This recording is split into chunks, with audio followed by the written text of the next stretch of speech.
Remember y equals mx plus b? Those were the days. We will do a similar thing. Capital X is used to represent variables in statistics. We can then make linear transformations of the variable in the form ax plus b. Recall that in math, a multiplier is a factor while a term is something being added. So we will call a the factor and b the term of the transformation. Here are test scores from an entire AP Stat class. The mean and standard deviation are shown. Hopefully you recognize that the class represents an entire population, thus the use of the parameters mu and sigma as opposed to the statistics x bar and s. But just to freak out my students, I chose to make the test worth 1,000 points and convert each score. If x is the set of original scores, then 10x will be the set of converted scores. How will this affect the mean and standard deviation? Well, the original mean was 86 points. Since all the scores were multiplied by 10, the mean must be 10 times bigger. We can use subscripting to differentiate. The mean of the original scores is 86. The mean of the transformed scores is 860. How will standard deviation be affected? Standard deviation is a measure of spread. Roughly defined, it is the average distance between a score and the mean. Notice what happens to these three scores that were part of the original data. 88 and 89 differ by only 1 point, and there is only 1 point separating 89 and 90. But when these scores were transformed, the differences between the scores became 10. The spread is now 10 times as great. Thus, here is the relationship between the original and transformed standard deviations. Now let's go back to the original scores. Suppose the students wanted me to curve the test by 10 points. I tried to say no, but they had a coupon. Some yahoo went online and printed out a coupon for 10 free points. Ay, ay, ay. And since the coupon hadn't expired, I felt obligated to honor it. So this involves merely adding 10 points to all scores. So the measures of center, the mean, the median, and the mode, are all 10 points higher. But the scores are no more spread out than before. They merely shifted to the right by 10 points. Thus, here are the means and standard deviations.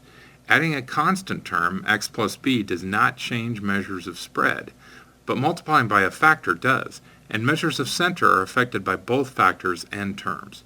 Here's a sneaky problem. Suppose a student had a coupon to increase every score by 10%. What kind of transformation is this? Are we adding the same term to every score? No. Look at the same three scores from earlier.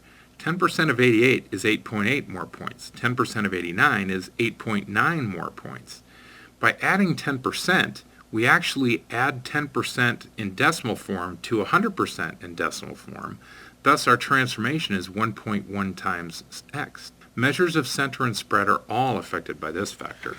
What if we did both, multiplied by a factor and added a term? Well, I'm glad you asked. Suppose the times taken to register for membership online to, let's say, a website where you can print coupons are bell-shaped with a mean of 2.4 minutes and a standard deviation of 0.3 minutes.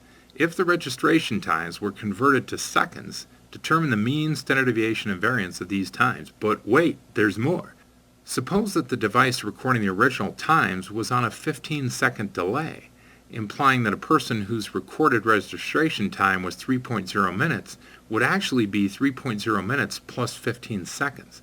Thus, their actual time in seconds would be 60 times 3 plus 15, or 195 seconds. In general, we could describe the actual registration times in seconds as 60x plus 15. This is a linear transformation of the form ax plus b on the original scores represented by variable x. The factor of 60 changes all statistics, measures of center and spread. The term 15 that is added only affects measures of center. Thus, mu sub x translates to 60 mu sub x plus 15. The translated standard deviation is multiplied by 60, while the addition of 15 seconds does not affect the spread. Hence, the translated standard deviation becomes 60 sigma sub x. Since variance is sigma squared, we can simply square the translated standard deviation to get the translated variance.